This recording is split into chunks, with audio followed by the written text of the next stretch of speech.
Mga problemang kinakaharap ng isang long-distance relationship. Una, nauubusan ka ng sasabihin sa kanya. Sa dalas ng pag-uusap nyo ng partner mo dumadating ka sa punto na yung usapan nyo pabalik-balik na lang at nakakaumay na itong pakinggan. Upang hindi maging paulit-ulit ang usapan nyo maaaring maglista ka ng mga bagay na gusto mong itanong sa kanya sa ganon maiba naman ang inyong usapan. Pangalawa, matagal na pakikipag-usap. Hindi porke malayo kayo sa isa't isa mag-uusap na kayo ng matagal na pati mga bagay na dapat nyong gawin. Hindi nyo na nagagawa dahil nauubos ang iyong oras sa pakikipag-usap sa partner mo na nasa malayo. Alalahanin mo may mga bagay ka ring dapat gawin upang magpatuloy ang iyong buhay. Mas mainam na ilagay mo sa lugar ang pakikipag-usap sa karelasyon mo. Dapat maglaan ka ng oras kung saan free kayong dalawa na mag-usap at wala kayong naisasakripisyong mga bagay para lang magkausap kayo.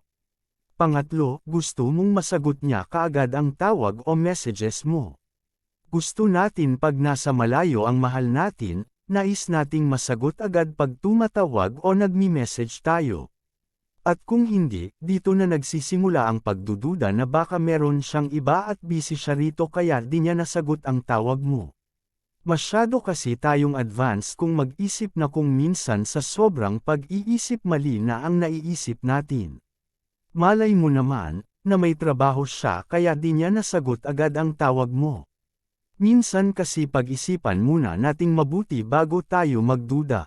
Busy din siya doon sa trabaho kaya wag mang-away kaagad pag di nasagot ang tawag o text. Pang-apat, pagkakaroon ng kanya-kanyang buhay. Kung ang partner mo umalis, nagpunta sa ibang lugar at ikaw ay naiwan wag kang masyadong magdamdam. Hindi naman kasi porke wala na siya sa tabi mo katapusan na rin ng mundo. Kailangang magpatuloy ang buhay mo kahit na nasa malayo siya. Oo nga at maraming pwedeng mabago sa relasyon nyo lalo at wala kang alam kung ano ang pwedeng magbago sa kanya sa paglayo niya. Kaya nga maraming LDR na hindi nagtatagumpay dahil maraming ang pwedeng magbago lalo pat hindi mo kapiling ang taong mahal mo. Pwedeng mawala ang pagmamahal niya sa'yo kaya dapat handa ka sa mga posibleng mangyari. Pwede mo siyang puntahan paminsan-minsan upang magkasama kayo. Panglima, ramdam mo na insecure ka. Hindi malayong mangyari na ma-insecure ka lalo at nasa malayo siya. Hindi mo maiwasang makapag-isip ng hindi maganda. Pagkausap mo naman siya hindi ka mapalagay at wala ka ng ibang gawin kundi humingi ng assurance sa kanya. Na ikaw pa rin ang mahal niya hanggang sa mga oras na yon. Sabihin mo sa partner mo ang nararamdaman mo upang malaman niya at mabigyan ka niya ng assurance upang mapanatag ang loob mo. Pang-anim, pagseselos. Normal lang naman magselos lalo na at nasa malayo ang taong mahal mo.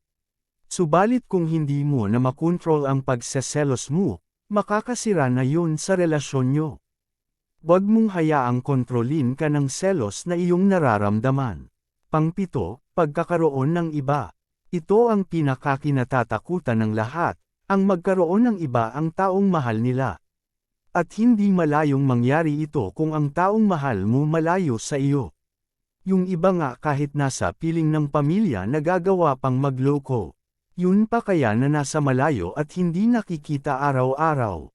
Pagkakaroon ng tiwala sa isa't isa ang kailangan upang magtagal kayong dalawa.